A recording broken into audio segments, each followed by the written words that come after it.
심리학 용어 수면자 효과에 대해서 말씀드리겠습니다.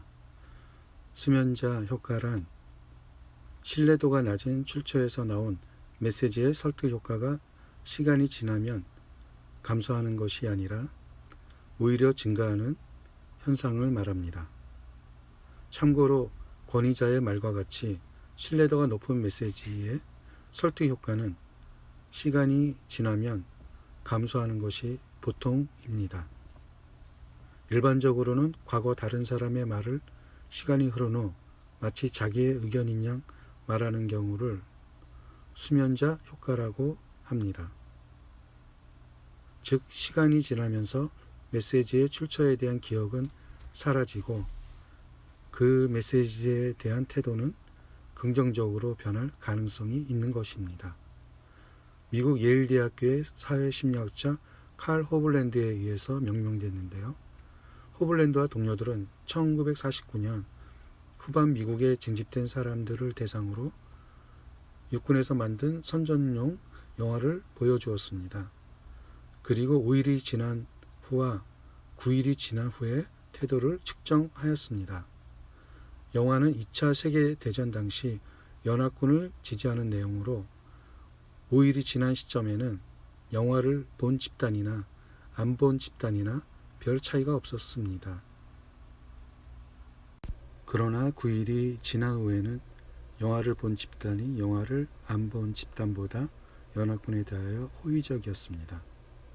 시간이 오래 지나면 출처에 대한 기억이 부실해져서 정보의 신빙성과 상관없이 메시지의 내용만을 기억하게 됩니다. 이런 과정으로 신빙성이 낮은 정보가 점차 설득력을 얻게 됩니다. 수면자의 효과 사례에는 첫 번째, 수면자 효과를 가장 많이 활용하는 분야는 광고입니다. 광고가 반영된 후 그에 따른 효과가 즉각 발생하는 일은 드뭅니다.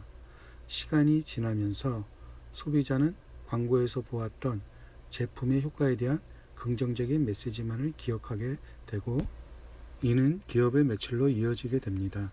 따라서 광고는 시간이 지나도 기억에 남을 핵심적인 메시지를 담는 것에 주력하여 제작하게 됩니다.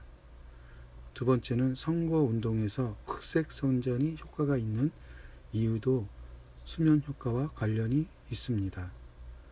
기사의 제목을 의문형으로만 작성해도 읽는 사람은 그 의문 자체를 선거 후보에 대한 부정적인 이미지로 받아들일 수 있습니다. 사람의 머릿속에 부정적인 내용이 입력되면 나중에 어떤 식으로든 효과가 나타납니다. 시간이 지나면 사람들은 흑색 선전의 출처는 있고 그 내용만 기억하게 됩니다.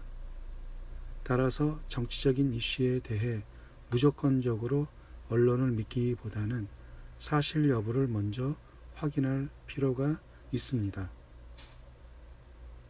요즘 흑색 선전의 1등 공신은 SNS라고 해도 과언이 아닙니다. SNS는 정보를 전달하는데 강한 파급력을 가지고 있어 메시지를 무한 전파합니다. 메시지의 무한 전파는 출처에 대한 가치를 떨어뜨려 수면자 효과를 부채질합니다. 따라서 SNS 이용자에게는 정확한 출처를 확인하려는 태도가 더욱 중요합니다. 세 번째는 각종 음모론이 끊임없이 제기되는 것도 수면자 효과와 관련이 있습니다.